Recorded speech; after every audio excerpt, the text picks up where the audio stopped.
Nanghihinayang ako mga sis kasi ngayon ko nga lang nalaman itong mga Mima. Pero gamit na nga naka-upload ko itong mga Mima. Pero natago lahat ng mga chismis ninyo mga sis.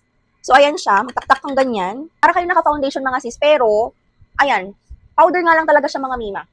I-check nyo nga dyan sa yellow basket ko mga sis kasi grabe. Mawawala talaga ang mga chismis ninyo mga sister. Ayan oh. Tapos mukha ka pang fresh, hindi ka haggard. Sorry. Tapos mga sis, partneran nyo nga siya nitong tinted lippy oil mga Mima. Kasi nga, napapansin ko, nung nagli-lip tint na lang ako mga sis, medyo nagdry yung lips ko. I mean, parang nagbabalat ganon. Mga mi, tapos may mga nakita ako, may mga lumabas sa FYP ko mga sis na kulang nga sa oil.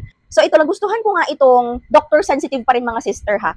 For sensitive skin, charing. So, kinakailangan natin ng oil sa mga lips natin mga sis para maging hydrated pa rin sila. Yung ginagamit ko na mga sis, kasi naubusan ako nung isang ginagamit ko yung color pink, yung beauty white mga mi. Eto, inuubos ko muna tapos ako magpapalit. Kaso, nung isang araw, parang medyo hindi ko nagustuhan.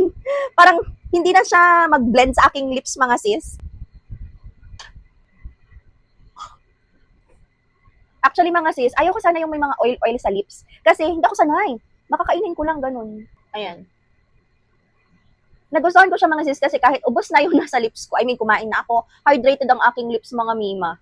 Para hindi na nga manuyo-nuyo ang mga labi natin mga sister, ayan na siya. Ang shade pala nito mga sis ay fig, pero you can check dun sa yellow basket ko kung anong prefer ninyong color mga mi for the go kayo. Parehas ito, Dr. Sensitive mga sister, ito blur powder, ito naman yung tinted lippy oil mga sister. Kung parehasin yung gusto ito mga sister at ayaw nyo na nga pumunta sa mga mall para maghanap, you can check my yellow basket mga sis at pag-check out na kayo. Bye!